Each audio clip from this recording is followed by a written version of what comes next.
இலைகள் துளிர்க்கிறதோ இல்லையோ, கைகள் உயர்கிறதோ இல்லையோ, தாமரை மலர்ந்தே தீரும், தாமரை மலர்ந்தே தீரும், தாமரை மலர்ந்தே தீரும். நன்றி.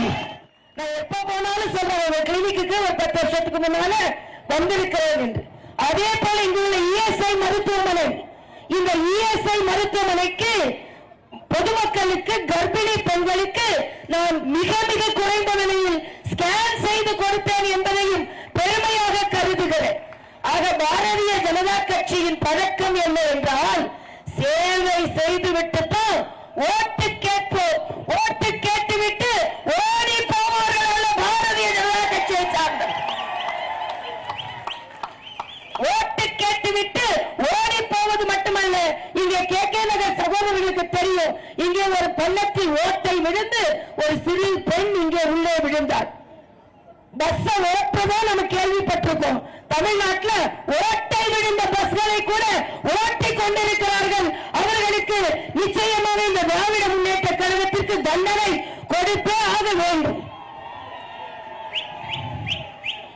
என்னிடம் கேட்டார்கள், 2 முன்னாள் பாராளுமன்ற உறுப்பினர்கள் இங்கே போட்டி போடுகிறார்களே, நீங்கள் என்ன செய்ய போகிறீர்கள் என்று.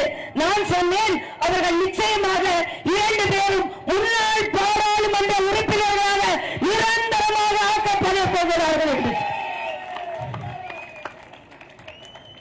இந்த பகுதி மக்களின் பிரச்சனைகள் எனக்கு நன்றாக தெரியும். நான் மரியாதைக்குரிய பாரத பிரதமருக்கு நன்றி உள்ளவனாக இருக்கிறேன்.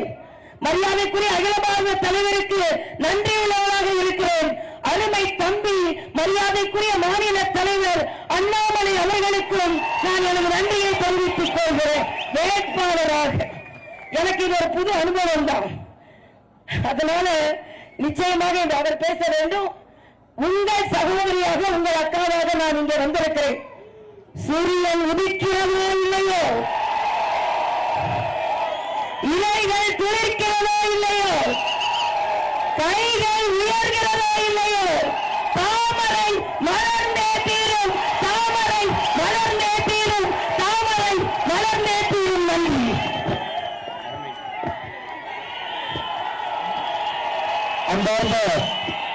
அன்பார்ந்த பெரியவர்களே, தாய்மார்களே, தென்சென்னை மக்கள் எவ்வளவு கொடுத்து வைத்திருக்கின்றீர்கள்.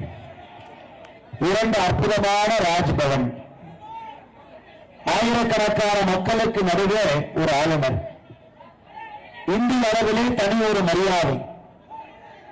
ஆனா இங்க ஆட்சியில் இருக்கிறவங்க எல்லாம் ஒரு சேருக்கு வந்தாங்கன்னாங்க, அந்த சேர்ல அவர்களுக்கு பிறகு அவருடைய மகனோ மகளோ, அவர்களுக்கு பிறகு பேர குழந்தைகள், இப்ப 5G 5ஆம் ஜெனரேஷன்ல தமிழகத்தினுடைய நாற்காலி இருக்கு.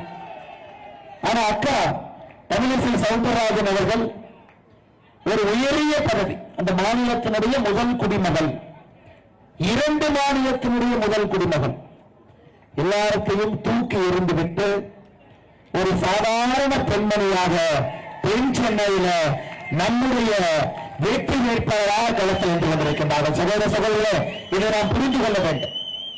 அதுல எந்த அளவுக்கு அவருக்கு ஒரு வேள்வி இருக்கும், எந்த அளவுக்கு ஒரு ஆனந்தம் இருக்கும், எந்த அளவுக்கு இந்த மக்களுக்கு நாம் பணி செய்ய வேண்டும் என்கின்ற ஒரு அக்கறை இருக்க வேண்டும். அப்படிப்பட்ட ஒரு அற்புதமான வெற்றி வேட்பாளர் தென் சென்னை மக்களுக்கு அக்கா தமிழிசை சவுந்தரராஜன் அவர்கள் கிடைத்திருக்கின்றார்.